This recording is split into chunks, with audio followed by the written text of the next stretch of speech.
Welcome back. It's Wednesday, March 1st in the NBA. My three favorite picks are on the way. Let's recap yesterday, a 3-3 day, but still a profitable day because both of our best bets of the day hit. Jordan Poole easily crushed his over in points plus assists. Didn't even need the assist. Same thing for Mikal Bridges. He hits his over in points plus rebounds. He didn't even need the rebounds. And Jokic gets a triple-double at plus 130 value. We will take that. Now, our losses, Scotty Barnes shot terribly. Probably should have hit his over. Rudy Gobert had 1 points plus rebound in the first and the third quarter combined, but ends with 23. He probably should have hit. Then Halliburton was in scoring mode. Either way, a fourth straight winning day. We will certainly take that. And since it's the beginning of a new month, I always like to recap how we did month over month. And once again, we had a profitable month. You saw in October, we had a big month. In November, we had a little bit of a down month, but still profitable. And then in February, we were up 4.34 units. Hopefully, we have a replication. We had a lower month in November, and then December, we popped off. Hopefully, we can do that again today. If you are new, we do these videos every single morning. Go down below, hit that subscribe button, drop a like too. We're up over almost 66 units on the year, and hopefully, we can finish much higher than that. We just passed 150. Almost at 155,000 subscribers. You guys have been showing a ton of love. If you ever need any sportsbook sign-up links, you can always use them. They're in the description. We certainly would appreciate it. If you use that Underdog Fantasy code COS2, you'll get that free square live at 12 p.m. noon time Eastern time today. And I'll probably have a parlay or an entry on Underdog, probably on my TikTok and our Instagram, both at Colin or Shaq. Go follow us there. But let's start off March strong and I have some sad news. Gathering. No best bet of the day. The best bet's been hot. I think it's 5-0 over the last 5 picks. But this slate, there's a lot of NBA games on Wednesday. Not a lot of good ones. A weird slate, so we're just going to stick to 3 1-unit plays. The best bet segment probably is back tomorrow. I don't ever want to force a 1.5-unit play just to say I have a best bet of the day. So let's just start with our 3 favorite plays. And we'll start with this guy, Mr. Donovan Mitchell. I like his over 25.5 points, minus 115 on bet 365. Sorry for the person out there. You can play this at 26.5, or if you want to play a little bit safe, I don't mind maybe putting him for 25 plus points in the same game parlay with maybe, I don't know, Mobley to get 6 plus rebounds or 15 plus points from Garland, and I think that's probably going to hit. But let's talk about why we like Mitchell on regular, his points line. Now, him and the Cavaliers travel to Boston to face the Celtics, and we're going to start with some line reading. So get out those glasses. Let's look at this line. The Celtics, 6-point favorites. The Celtics, honestly, haven't been great as of late over the last 10 games, but both these two teams are very good. I was surprised to see a 6.5 point line for this game because the Cavaliers have been a very good team. Now the Cavaliers have been a little shaky on the road, and maybe we see the Cavaliers trailing in this game. And as I saw, the Cavaliers trail in person was in Philadelphia a couple weeks back. What happens when they're trailing? Well, Mitchell and Garland, they get the heck out of here. We're only shooting the ball, and they don't pass it to anyone in the second half. And I think that's maybe what we see today. So if you want a live bet potential, maybe Mitchell comes out and struggles in the first half, or maybe they're down 10, 15 points. You can probably live bet his over in points because he's going to go off in the second half, hopefully. Knock on wood. Now let's talk about Mitchell, though. He had a weird injury that kind of hindered his performance in January and into February, but over those last 7 games, looking pretty healthy. He's averaged 29.9 points per game, scored 19, 22, 29, 30, 33, 35, and 41 points, hitting the over, and obviously 5 of those 7 games. Now, in all 7 games, he attempted 17 or more field goal attempts. That's normally not something we're concerned about.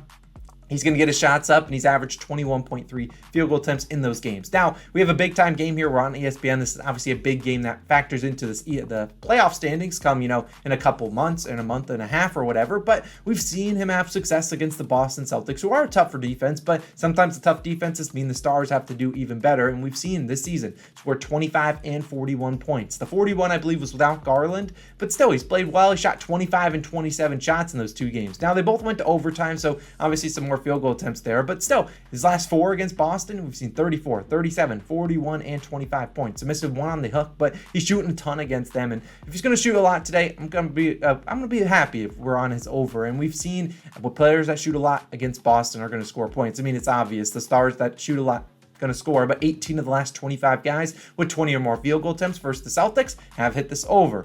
All of those guys scored at least 23 points, so got within a 3-pointer of hitting this over. And while we can't guarantee Mitchell goes out there and shoots 20 times, I don't know the game plan that JB Bickerstaff and the Cavaliers coaching staff has for this team, but this is still, like I said, a big game on ESPN. I think he shoots a lot, and barring foul trouble, Mitchell has averaged 28.2 points per game in games that he's seen 30 to 39 minutes this year. If he gets over 40 minutes, he's probably going to easily hit this, but I don't see him getting that many minutes unless we go to overtime again. But Mitchell, 26 points in 17 of his last 25 games with 35 or more minutes. This is obviously, the Cavs have a decent bench, but not a great bench that gives them a lot of points. I think Mitchell's going to have a big night. I'll take his over 25.5 points. I think him and Garland are going to carry the load, just like Mitchell a little bit more. Garland hasn't been as consistent on the road. Normally Mitchell has to step up, and I think he has a big half. Mitchell can go out there and score 20 points in a quarter. Hopefully he does that tonight. We'll ride with him. Now my second and third final plays of the day, both all for one unit, these three plays. We'll start with this one. You might know him. Mikal Bridges. I like his over 19.5 points, minus 115 on FanDuel. You can take this at 20.5. You can take his points plus rebounds line if you want. If it ain't broke, don't fix it. Mikal's been very nice to us the last 2 games he's played, and we're going to keep running it. Now, Bridges, obviously on a back-to-back yesterday. Him and the Nets lost at home to the Bucks by 14 points, but he covered with ease. And we've seen him play pretty well in Brooklyn, and we'll talk about him again. In Brooklyn, 6 games, scored 7, 13, 23, 24, 31, and 45 points, hitting this over in 4 of 6. Now, you look at his 2 misses. One of them was at New York, the Knicks, when he scored 7 points, 2 for 8 shooting, 29 minutes in a blowout. The other one was at Chicago when he only scored 13 points on 4 for 10 field goal attempts in 27 minutes. So at surface level, who does he play today? The Knicks. So you don't love seeing that he only scored 7 points last time, but the fact he only had 8 field goal attempts, it's no surprise that they got blown out. We saw Dinwiddie shoot 21 times, and like I've talked time and time again, this Nets team needs people to shoot the basketball and put the ball in the basket. This is a team that doesn't have a lot of skill, guys that can put the ball in the basket, which is very funny from, obviously just a couple weeks back. They had Kyrie Irving, they had Kevin Durant, 2 guys that took a ton of shots and were one of the 2 of the best skill players that could score the ball in the NBA this year. But now they don't have that. They've got Claxton and Dorian Finney-Smith out there for a lot of time. Those guys are lucky to get 20 points combined, and so it leads to a lot of production needed from Bridges, Dinwiddie, Johnson, and Thomas off the bench. And this is a team that just kind of went to a 7-man rotation. You might see a little bit of Joe Harris or Seth Curry for a couple minutes in there, but it's really a 7-man rotation. We saw him play 36 minutes. In the 2 games that we've seen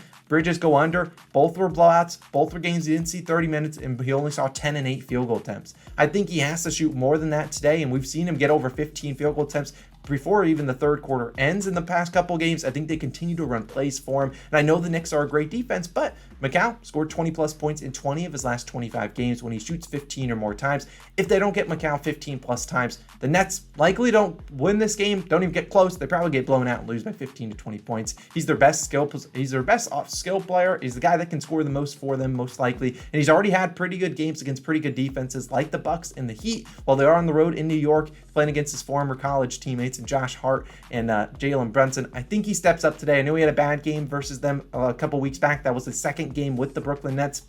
I think he has a better game tonight. We'll keep riding with Bridges, taking it over 19.5 points. Now, my third and final play of the day will be another one that we're running back, just a little bit different than normal. Jimmy Butler of the Miami Heat, over 32.5 PRAs, points, rebounds, and assists, minus 110 on DraftKings. If you don't have PRAs, just take his points line, because I take that. Now, you can take this at 33.5, but I probably, if it goes up any higher, I would lean towards his points plus rebounds line. Now, same matchup as before, as I just opt for the PRA today instead of the points, and there's a good reason why. Now, you look at Kyle Lowry, again out.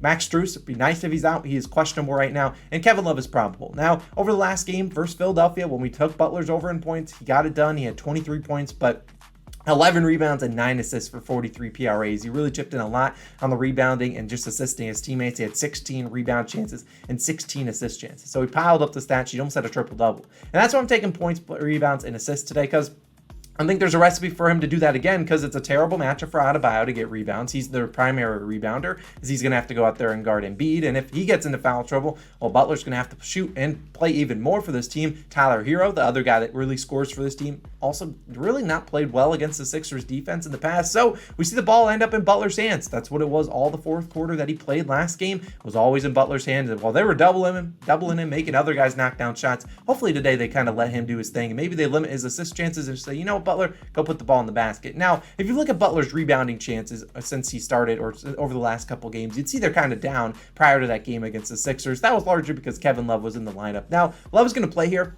but this is not a good matchup for him. He can disguise himself on defense with PJ Tucker, but this is the Sixers offense that runs a lot of pick and rolls with James Harden, and they're going to try to make Love play defense. And Love, I love him, no pun intended, not a great defender, and that's why I wouldn't be surprised if he's played out of this game. But again, let's do a little bit of line reading. Let's look at this spread. The Heat are only 1-point underdogs at home.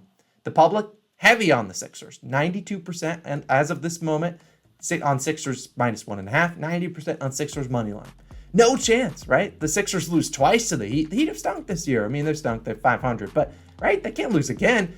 I'm not guaranteeing a Heat victory, and I'm not saying to fade the public and take the Heat on the money line.